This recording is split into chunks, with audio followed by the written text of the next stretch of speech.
वो एक दूसरे के बॉडी पार्ट्स को कंज्यूम करने लग गए थे। उसके जो वोकल कॉर्ड्स हैं वो फट चुके होते हैं।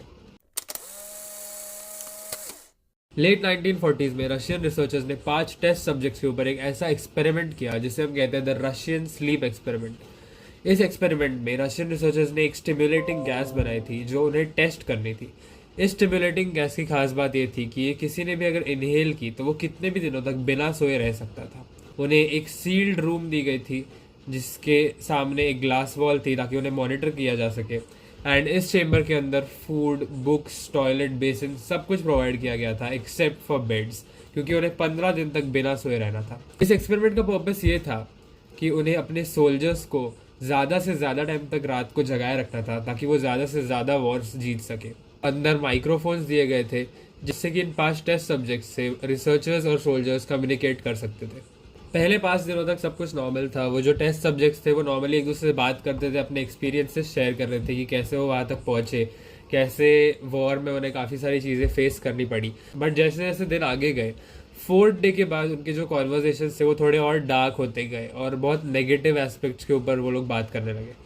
5 दिनों के बाद थोड़ी और चीज़ें होनी स्टार्ट हो गई एंड उनके कॉन्वर्सेशन जो थे वो और ज़्यादा नेगेटिव होते गए। एंड ऐसे करते करते एक दिन वो लोग एक दूसरे से बात करना ही बंद कर दिए। वो सिर्फ माइक्रोफोन्स में विस्पर करते थे और एक दूसरे से बहुत ही कम बात करते थे या बिल्कुल बात नहीं करते थे। सबसे क्रीपी या सबसे ऑड रिएक्शन इस एक्सपेरिमेंट का होता है 9 दिनों के बाद, जब एक इनमेट रैंडमली बहुत ज़ोरों से चिल्लाने लगता है और पूरे चेम्बर में भागने लगता है।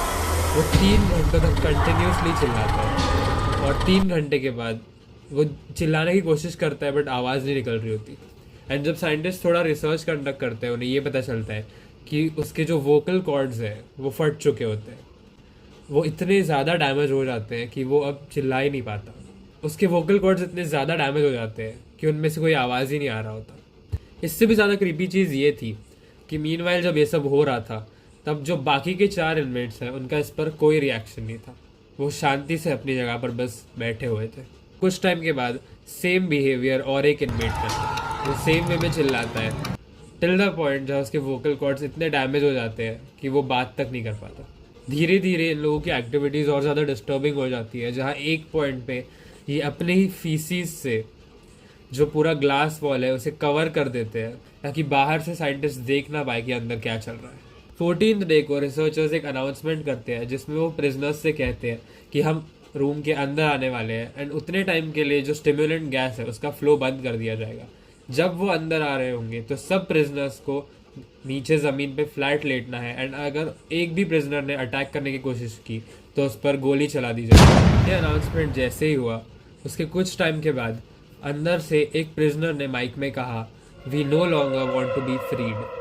ये बात सुनते ही जितने भी रिसर्चर्स और मिलिट्री फोर्सेस में लोग थे वो सब डिस्कस करने लग गए कि ये किस टाइप का बिहेवियर पोर्ट्रे हो रहा है। वो लोग थोड़े से कॉशियस हो गए कि क्या रहा है अंदर। जैसे ही उस एक प्रिजनर ने ये बात कही, सब रिसर्चर्स और मिलिट्री फोर्सेस में एक बहुत बड़ी डिबेट शुरू हो गई और उन्होंने फाइनली डिसाइड किया कि 15th की मिडनाइट को उस चेम्बर का डोर ओपन किया जाएगा।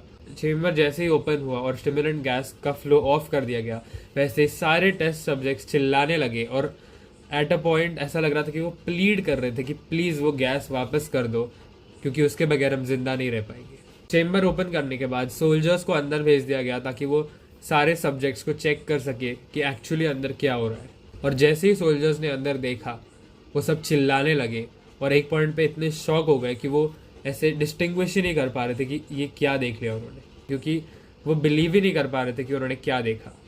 जब सोल्जर्स अंदर गए तो उन्होंने देखा कि 5 में से सिर्फ 4 टेस्ट सब्जेक्ट्स अलाइव थे, बट उनको देखकर ऐसा लग नहीं रहा था कि वो एग्जैक्टली अलाइव थे या डेड थे। उन सब की बॉडीज़ के ऊपर से काफ़ी अमाउंट्स में जो फ्लैश है वो मिसिंग था। उनके फिंगर टिप्स पे जो फ्लैश था वो भी मिसिंग था। सबसे शॉकिंग बात ये थी कि जब सोल्जर्स ने उनका फूड सप्लाई देखा तो उन्होंने देखा कि पूरा फूड स्टोरेज में बहुत ही मिनिमम अमाउंट्स में खाना यूज़ हुआ है। एंड सून साइंटिस्ट समझ गए थे कि वो एक दूसरे के बॉडी पार्ट्स को कंज्यूम करने लग गए थे। चेम्बर ओपन करने के बाद और एक चीज़ उन्होंने जो ऑब्जर्व की वो ये थी कि जो फ्लोर था उस केबिन का वो 4 इंच तक पानी में भरा हुआ था।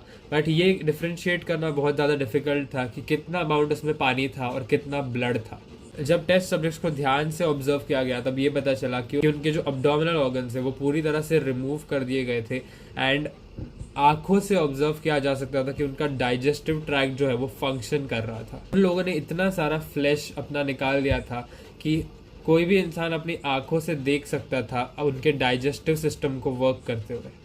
एंड जो प्रिजनर्स थे कह रहे थे कि हमें इस चेम्बर से मत निकालो, हमें सिर्फ वो गैस चाहिए ताकि हम जिंदा रह सके। जब वो सोल्जर्स उन टेस्ट सब्जेक्ट्स को बाहर निकाल रहे थे तो सब टेस्ट सब्जेक्ट्स ने एक बहुत ही ज़्यादा इंटेंस फाइट की हर एक सोल्जर के साथ, जिसमें काफ़ी सारे सोल्जर्स की जान भी चली गई। कुछ टेस्ट सब्जेक्ट्स ने तो सोल्जर्स का थ्रोट तक रिप आउट कर लिया था अपने दांतों से, जिसकी वजह से वो सोल्जर्स की वही मौत हो गई। जब फाइनली सब टेस्ट सब्जेक्ट्स को बाहर निकाला गया तब उनको इमीडिएटली मेडिकल रिसर्च के लिए भेज दिया गया डॉक्टर्स के पास, ताकि देख सके कि इनमें ऐसा क्या है जो इनको अभी भी जिंदा रख रहा है। उनमें से जब एक सर्वाइवर को बेड पे लेटाया गया तो वो नहीं चाहता था कि उसे एनेस्थेसिया दिया जाए।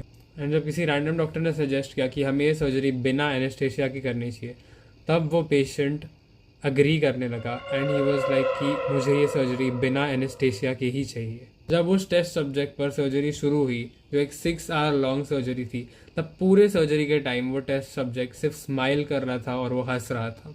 एंड एवरी टाइम सर्जरी में कभी भी उसका कोई ऑर्गन जब टेयर करते थे तब ही used to smile and laugh. उसी हॉस्पिटल में एक नर्स ने ऐसा रिपोर्ट किया था कि कभी भी जब वो नर्स सर्जरी के दौरान उस टेस्ट सब्जेक्ट को देखती थी तब वो टेस्ट सब्जेक्ट बार बार स्माइल करता था। सर्जरी होने के बाद जो टेस्ट सब्जेक्ट था वो ठीक से बात नहीं कर पा रहा था, तो डॉक्टर ने उसे एक पेन और पेपर दिया ताकि वो लिख सके कि वो क्या कहना चाहता है, और उसने सिर्फ 2 शब्द लिखे, कीप कटिंग।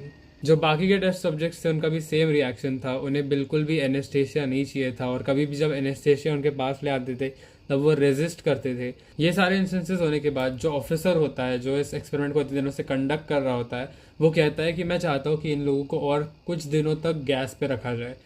ये बात जैसे ही एक रिसर्चर सुनता है वो अपनी गन निकालता है और उस ऑफिसर को गोली मार देता है। और वो जो रिसर्चर होता है वो बहुत क्यूरियस होता है क्योंकि एक्सपेरिमेंट के स्टार्टिंग में उसने जिन लोगों को देखा था वो उनको बिल्कुल पहचान ही नहीं पा रहा था। तो वो अपनी गन निकाल कर उस टेस्ट सब्जेक्ट की तरफ एम करके उसे पूछता है कि तुम कौन हो। तब वो टेस्ट सब्जेक्ट उसे कहता है कि हम वो डार्क एनर्जी है, वो डार्क सोल्स है, वो डीमंस है जिससे तुम हमेशा भागते हो, जो तुम्हें लगता है कि बाहर की दुनिया में है बट वो एक्चुअली तुम्हारे अंदर है, और उन्हें कंट्रोल करने के लिए तुम्हें सिर्फ स्लीप लगती है।